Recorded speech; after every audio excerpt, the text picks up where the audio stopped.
President Marcos keeps his core economic team even if his administration enters a period of major transition. By retaining Finance Secretary Ralph Recto, NEDA Chief Arsenio Balisacan, Budget Secretary Amenah Pangandaman, Trade Secretary Cristina Roque, and Investment Secretary Frederick Go, the President is sending a clear message that he wants continuity and stability on the economic front. But politically, the ground is shifting following midterm poll setbacks, a growing rift with the Duterte camp, and an impeachment trial against the Vice President on the horizon. So what happens next, and how will this shape the final half of the Marcos administration? Joining us now to share his read on the strategy and the stakes is veteran political strategist Lito Banayo. Hi, Lito. Thank you for being with us this morning. Good morning, Mikey, and thank you very much for having me. Yeah, we've got a lot to talk about. Beginning with the first wave, the core economic team has been retained, a few exits confirmed. What's your read on this situation? And from your vantage point, is this reset about better governance or more about consolidating power ahead of 2028, or a mix of both? Well, first of all, the economic team has been retained. But then again, bad politics means bad economics. So if you have bad politics, you cannot repair the impact on the economy. No? Now, it obviously is they call it a reset, but it's obviously damage control because of the results of the past elections, which, no matter how you look at it, is a repudiation of the president's performance. No? And so that is the problem. They're now trying to control the damage wrought by the previous elections, the recent elections. And I don't know how it will really work out. For one, the initial cabinet reset does not give you much to hope for. It's basically musical chairs. Nobody new has come in. Now, the way they treated, for instance, Jerry Acusar of the HSUD, where they said that he was underperforming, is not a problem of Mr. Acusar, whom they got from the private sector. It's really a function of no budget. Yeah, did so Congress without give the you the budget, money? how can you produce socialized housing without money? Your hands are tied. Yes. In the case of Secretary Yulo Loizaga of DENR, the reason given was that she's been traveling too often. Now, as far as I know, cabinet members cannot travel without travel authorities granted by the Office of the President. So shouldn't they have measured this in time? Shouldn't performance appraisal be done periodically, and not only because the elections delivered a strong message against the administration? So these are the questions, no? And the way they treated these two officials, for instance, a real cabinet revamp should get the best talents from the private sector or elsewhere. But if you're from the private sector and you see that these two officials were treated that way, no, would you have any incentive to join government? Or would you rather, when the rewards are better, you've got better pay in the private sector to begin with? No? So I don't, we'll have to wait, of course, for the next round of changes in the cabinet to really see whether they mean business or it's just pure damage control. Okay, you say damage control. You mentioned two things, bad politics and damage control. Can you elaborate on these two fronts? Why do you think we're in a situation of bad politics? And what was the damage done that needs to be repaired? Well, in the first place, you have a 2025 budget, which is which was mangled by Congress. No, 6.3 trillion, but that was mangled by Congress.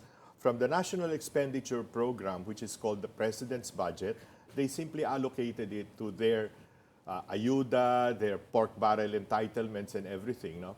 So that is why other sectors which needed the money, agriculture, social services, education, health, lost a lot of money. So where is the problem? It's not in the cabinet. The problem is in Congress. The problem is that if you really want reforms, you'd have to do something about the way Congress acts on important measures such as the budget. The budget, after all, is the national economic program in pesos and centavos. And it's the single most important legislative measure that passes through Congress. The other elephant in the room, of course, which would impede major changes in the legislature this year is the impeachment. The impeachment of Vice President Inday Sara, Duterte. which will go through a trial in the Senate. No? And everyone's attention will be focused on that. No? So again, the economy is put behind the scene, and on center stage will be politics. No? So these are the things. Earlier you were reading some of the PSCI reports. No?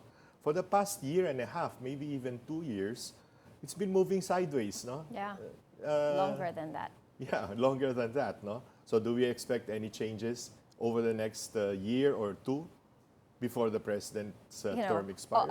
Taking a look at where the market is, why we haven't moved. It's a lot about foreign direct investment. That's what we need. But what is this? How would you describe the state of politics in the Philippines today? And as an investor looking into the Philippines, taking a look at where we are and what all this political noise, how do you think they're judging us? Well, they would wait and see for the next administration. Because if you see so much political instability, so much infighting, no? So much stabbing in the back, no? And since, as we said, bad politics impacts on economics, no? Then you'd rather wait and see, which is, we've been overtaken in terms of foreign direct investment by our neighbors in ASEAN. That probably will continue. And then you have tourism, which should be one of the low-hanging fruits, no? But nobody's coming to the Philippines. One, because of our foreign policy, which, China is obviously retaliating on our foreign policy directions by limiting the number of tourists coming over to the Philippines. It is, after all, a relatively authoritarian state. No? And secondly, have we solved problems of accessibility? No? Air transport in this country is super, super expensive. I was just one-way trip to Cebu, for instance, cost me 11,700. No? I mean, one way. And the return trip had to be on another aircraft because there's a lack of aircraft. No? Siargao often goes 27,000, 28,000 round trip. No? You have bad accommodation facilities and very expensive compared to Thailand, Vietnam, Indonesia, Bali for that matter. Yeah. So all of these, no, accessibility, and again, power costs. No? Electricity costs are very unattractive, no, because we're just about the highest in the region. There's a lot going on, which is why we need our politicians to really hit the ground running, especially with this new set of lawmakers coming after the midterm elections. If you step back and take a look at it from a broader scope, fundamentally, what's broken and what's broken and what still works within our political system? Fundamentally, the political system sucks. No, we have been imprisoned in the 1987 Constitution, which allows a multi-party system in a presidential form of government. No? So we have a plethora of parties that just emerge anytime. No real political parties. No real political parties, no really strong political institutions in this country. No? So it's a function of personal ambition. Someone who wants to run for president comes up with a party. Or the parties are controlled by oligarchs. Oligarchic economic interests who want regulatory capture to favor them. No? So that is the situation. So unless we seriously come up with reforms in the political system through a constitutional change, nothing will happen. The political system will engender the kind of public servants, politicians that we have. And unfortunately, because this is already the midterm of the president's term of office, and the results of the elections have not been good for him, it is going to be very difficult for him to try changing the Constitution for the better. That said, Lito, can you describe the amount of political capital President Bongbong Marcos has in these last 3 years of the administration? Well, in the last tracking of a credible poll research firm, Pulse Asia, they said it was 25% public approval rating with similar trust rating. That is very, very low. On the contrary, the person who they have been trying to demonize for the past 2 years, Vice President Inday Sara, who's facing trial in the Senate by June 2, is getting 52% approval rating. No? So what does that say? She's a strong So you have very contender. little political capital to push through with major reforms. Okay. Speaking of 2028, that may seem distant, but if you're gunning for the presidency, that starts now. Last week, we heard Senator Risa Ontiveros open to running for president in 2028. From where you sit, who has the profile, the network, and the momentum to really mount a strong presidential campaign? If she escapes conviction in the Senate, the network and the momentum is definitely with Vice President Inday Sara. On the other hand, look at the Senate, where normally we have material for the presidency. I would venture to guess that the two independents, or shall we say the traditional opposition, Bam Aquino and Kiko Pangilinan, will join the majority, no? Because they need committees, no? And therefore, you will have a minuscule minority, perhaps in the singular person of Senator Risa Ontiveros.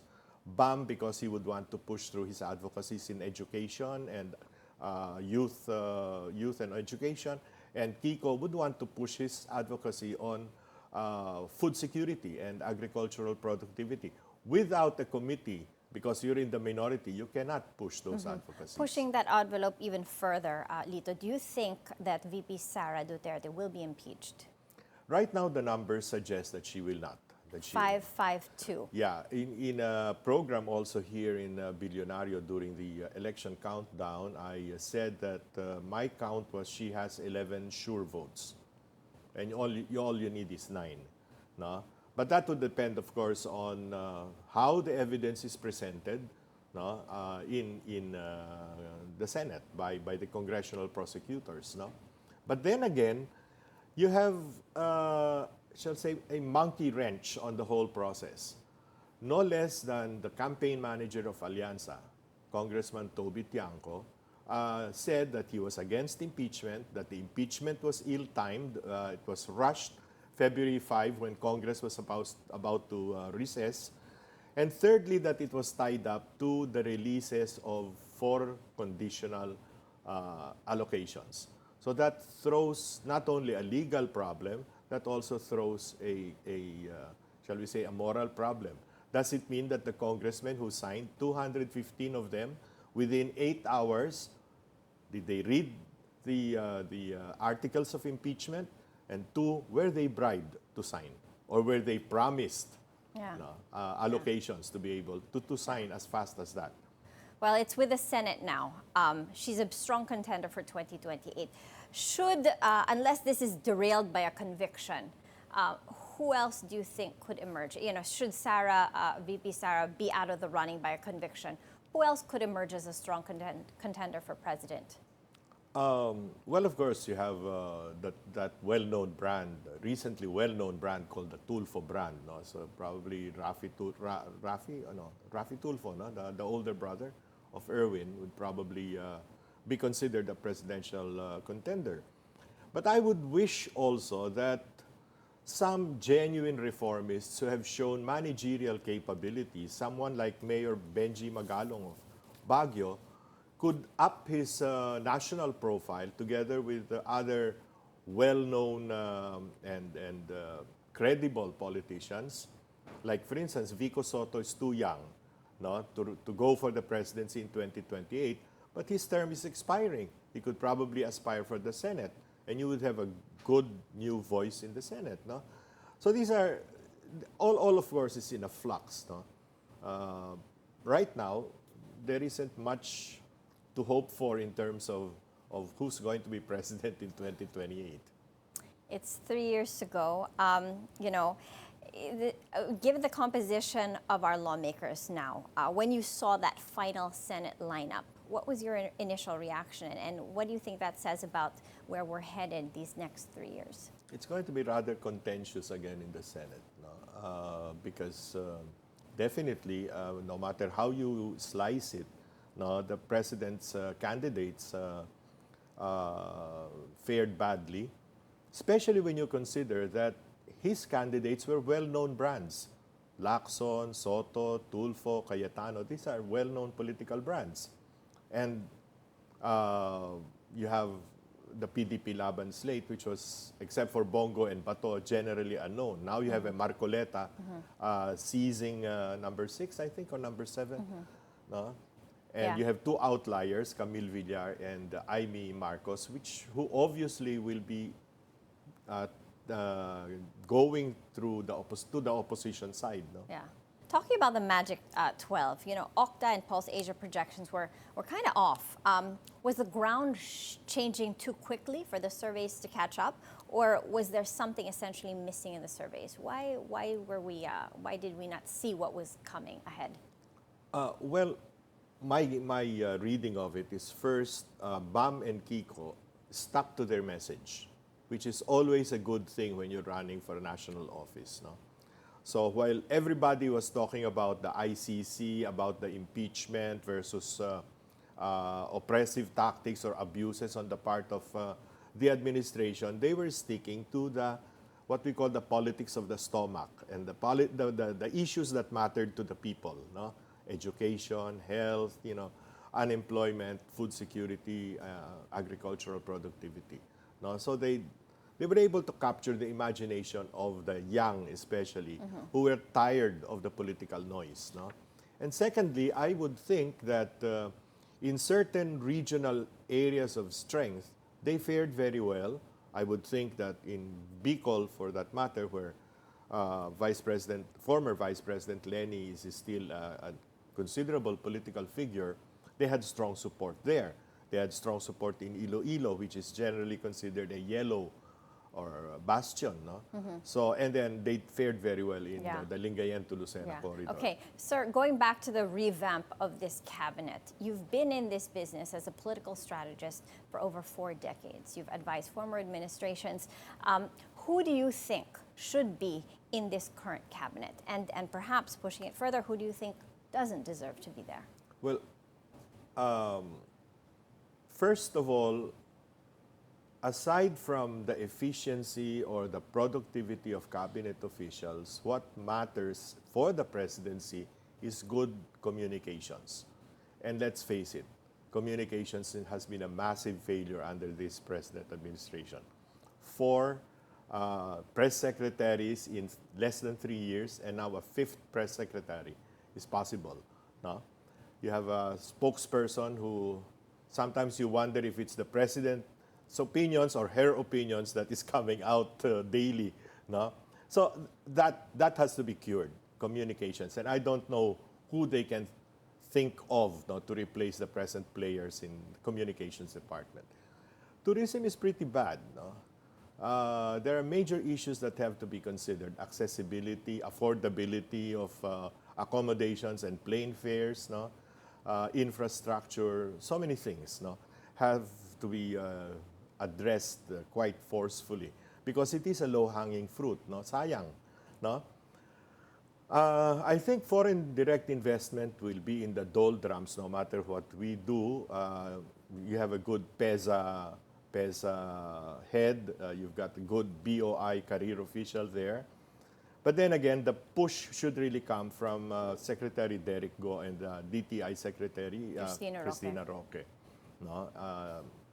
But again, that's impacted by economic headwinds from Trump and everywhere else. Global risk factors. So they've retained the economic team. What does this say about where we're headed and the priorities of this administration? Well, I hope they retain the good performers. No? Vince Dizon is doing a marvelous job. Rex Gatchalian is very forthright. No? It's doing very well. To a certain extent, even young guys like, the DILG Secretary, John Vic Remulla, except for that flack about the rendition of President Duterte, former President Duterte. No? But offhand, maybe they should look at the second layer officials. No? Okay.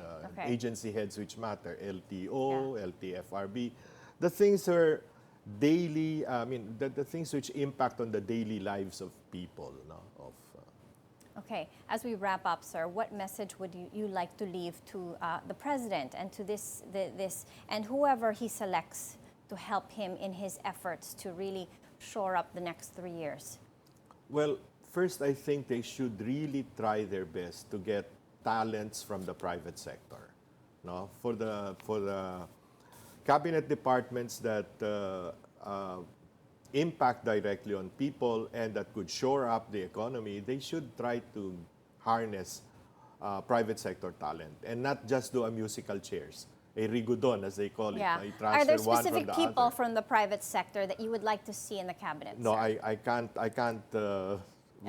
without any, they might be put on the spot, no? But I hope they can induce private talent to join cabinet, no? Like Vince Dizon came from the private sector already, although he was in government before, where he also did a marvelous job when he was head of the co-chair of the COVID, the interagency task force on COVID reaction. No? There are many, but I don't know if they would be enticed. Okay, thank you so much for your time, veteran political strategist, Lito Banayo. Always a pleasure.